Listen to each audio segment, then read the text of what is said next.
Hi యర్స్ welcome to our channel. రీసెంట్గా అమెరికాలో తానా మహాసభలు జరిగే మనందరికీ తెలిసిందే. అయితే ఈ మహాసభల్లో ఒక తెలుగు పుస్తక ఆవిష్కరణ కూడా జరిగింది. అది కూడా అమరావతి పైన రాసిన పుస్తకం ఇప్పుడు రాజధానిగా కూడా మారడం మనం చూస్తున్నాం. సో రాజధానికి అభివృద్ధి కూడా చెందుతుంది. సో ఆ నేపథ్యంలో అంతకుముందు అమరావతిలో జరిగిన పోరాటాల గురించి అమరావతి బహుజన జేఏసీ అయిన బాలకోట గారు ఒక పుస్తకం రాశారు. సో ఆ పుస్తకాన్ని ఇప్పుడు ఆ తానా మహాసభలో అయితే రిలీజ్ చేయడం జరిగింది. సో ఫస్ట్ టైం ఒక తెలుగు పుస్తకానికి అక్కడ ఈ స్థాయి గౌరవం దక్కడం కూడా మనం చూస్తున్నాం. సో ఈ ఎంటైర్ గా ఈ పుస్తకం గురించి తానా మహాసభల గురించి ఒకసారి పోతుల బాలకోటయ్య గారే ఉన్నారు, ఆయన మాటలో తెలుసుకునే ప్రయత్నం అయితే చేద్దాం. సో నమస్కారం సార్. నమస్తే ఆదిత్య గారు.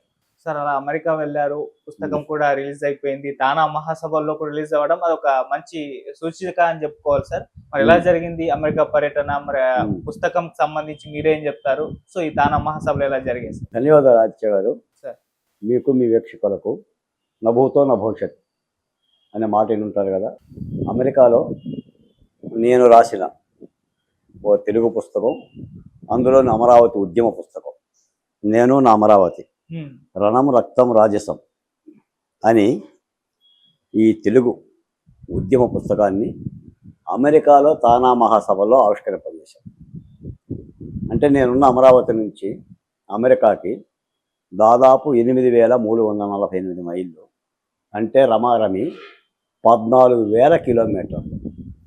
ఓ 3 విమానాలు మారి భూగోళంలో తూర్పునున్న నేను పడమరకు వెళ్ళి ఈ తానా మహాసభల్లో నేను రాసిన ఈ అక్షరాన్ని లేదా నా లబ్ధబ్ని, నా హార్ట్ బీట్ని, రైతన్నల యొక్క మోముని చిరునగవులతో ఆవిష్కరింపజేశాను.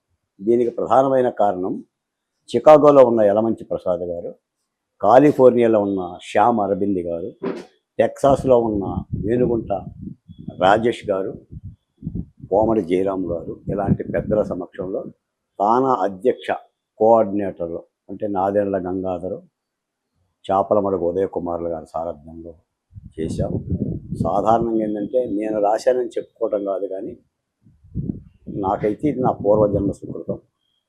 నేను ఒక పల్లెటూరి పిల్లగాన్ని, నా చిన్నతనంలో జీతాలు చేసి పశువులను కూడా కాసిన మగోన్ని మొనగాన్ని, నాలాంటి వాడికి అమెరికా భాగ్యం కలుగుతుందని నేను కల్లా కూడా ఊహించడా. బహుశా దీనికి మాతృక, దీని కర్త కర్మ క్రియ నాకు అమ్మ నాన్న, బంధువులు కూడా అమరావతి ఉద్యమే. ఆ అమరావతి ఉద్యమే బాలకోటని ప్రపంచానికి పరిచయం చేసింది. ఆ అమరావతి ఉద్యమే అమరావతి నుంచి అమెరికాకి పంపించింది.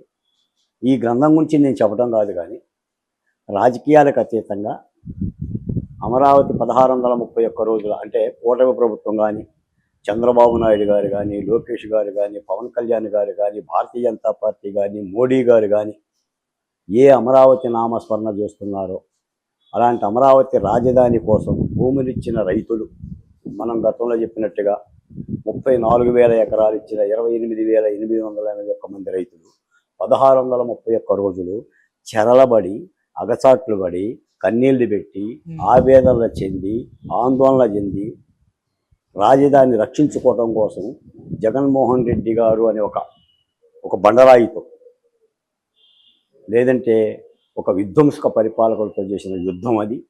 ఆ యుద్ధ సందేశాన్ని నేను వినిపించాను. ఈ పుస్తకం అందరూ చదవాలి. ఇది రాష్ట్ర ప్రభుత్వం కూడా గుర్తించాలి.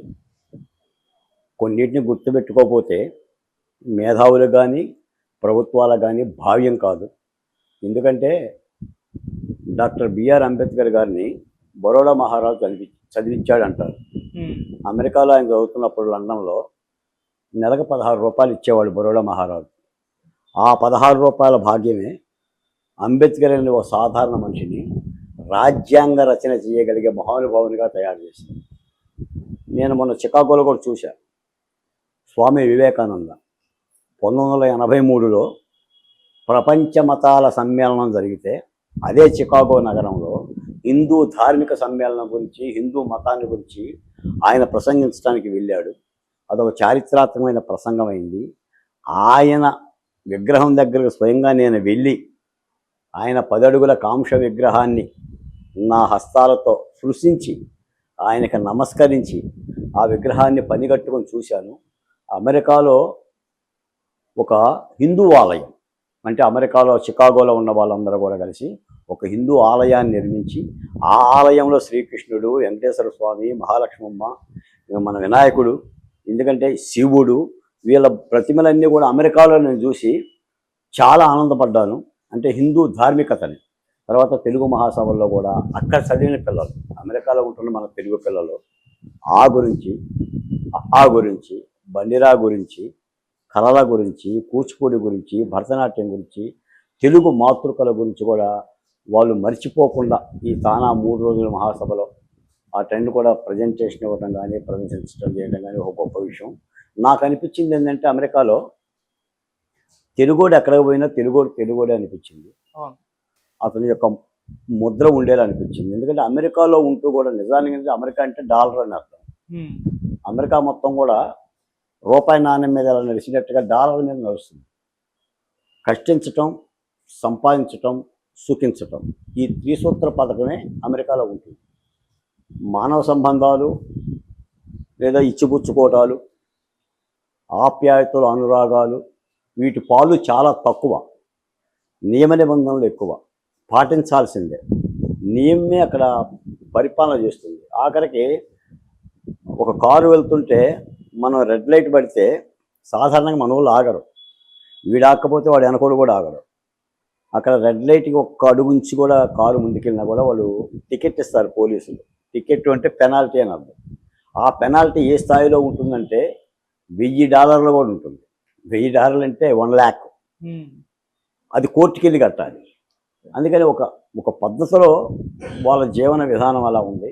అక్కడికి వెళ్ళి కూడా తెలుగోళ్ళు మర్చిపోకుండా ఆంధ్రప్రదేశ్ని గుర్తుపెట్టుకోవడం కానీ, మన భాషా సాంస్కృతిని గుర్తుపెట్టుకోవడం కానీ చేశారు.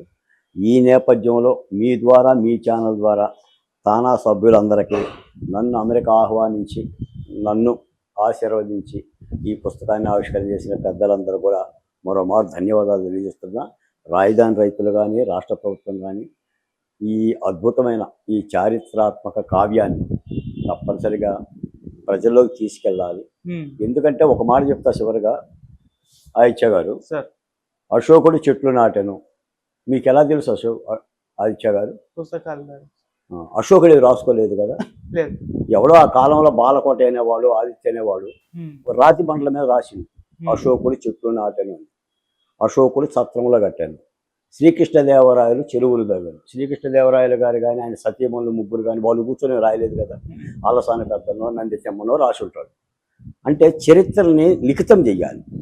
ఈ పుస్తకం కూడా ఏంటంటే 2019 to 24 ఆంధ్రప్రదేశ్లో నిర్మితమైన ఒక రాజధానిని విధ్వంసం చేసిన పరిపాలన జరిగింది. ఆ పరిపాలన కింద, ఆ నియంత యొక్క రాజ్యం కింద ప్రజలు ఇబ్బందులు పడ్డారు. ముఖ్యంగా రైతులు ఇబ్బంది పడ్డారు. వాళ్ళు ఉద్యమాలు చేశారు. ఆ ఉద్యమాలతో రాజధానిని రక్షించుకున్న ఒక సందేశాన్ని కులాలకో, మతాలకో, ప్రాంతాలకో అతీతంగా ఒక బహుజన కోణంలో రాసిన ఈ పుస్తకం తప్పనిసరిగా తెలుగు ప్రతి పౌరుడు కూడా ఆశీర్వదించాలి, దీన్ని చదవాలి, పాఠకులకు అందజేయాలని మీ ద్వారా కూడా తెలియజేస్తున్నాను. Okay sir, thank you so much sir. నమస్తే.